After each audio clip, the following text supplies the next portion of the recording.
Hey, so I got these vacuum sealed bags to help store some extra things that we don't need in our home.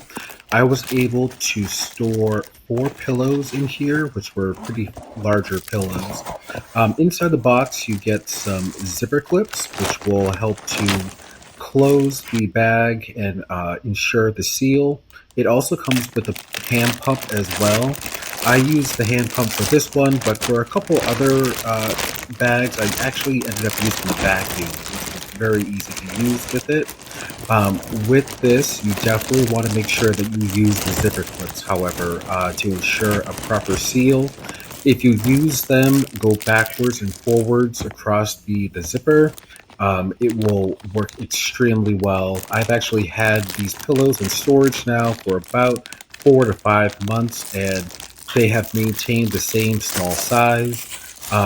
Once again, the hand pump did work well for these pillows. It took a little bit of sweat equity, you could say, to use it. However, it did work very well, as you can see here in the end. At the very end, you just screw on the top, and you're good to go.